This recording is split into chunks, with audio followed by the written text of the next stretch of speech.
Praise the Lord. നല്ലൊരു നാളെ ആണ്ടവർ കൊടുത്തക്കായി നാം സ്തോത്രം செய்வோம். கால நேரத்தில் ஆவியானவர் நம்மோடு பேசுகிற வேத பகுதி எபேசியர் 5ஆம் அதிகாரம் 16ஆம் வசனம். நாட்கள் பொல்லாதவைகள் ஆனதால் காலத்தை பிரயோஜனப்படுத்திக் கொள்ளுங்கள். என்ன கேட்கிற அரும தேவனுடைய பிள்ளையே, 2024ஆம் ஆண்டு நம்மளை கடந்து போனது. ஆனால் இலவசமாய் ஆண்டவர் நம்முடைய கரத்தில் 2025ஆம் ஆண்டை கொடுத்திருக்கிறோம். அதை நாம் வீண் பண்ணக்கூடாது.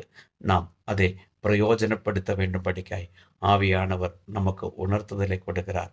அப்படியானால் நாம் ஜெபிக்காமல் போனது, முயற்சி எடுக்காமல் இருந்தது, அவநம்பிக்கையில் இருந்தது, காத்திருக்காமல் இருந்தது, தேவ சமூகத்தை விட்டு விலகி போனது, அதையெல்லாம் விட்டு விலகி தேவனுடைய சமூகத்தில் உறுதியான ஒரு முடிவோட நாம் கடந்து வரும் பொழுது இந்த பொல்லாத காலத்திலே நமக்கு அந்த நாட்களை ஆண்டவர் பிரயோஜனமாய் மாற்றுவார். அந்த இயேசுவின் கரத்தில் நம்மளை நம்ம ஒப்புக்கொடுப்போம்.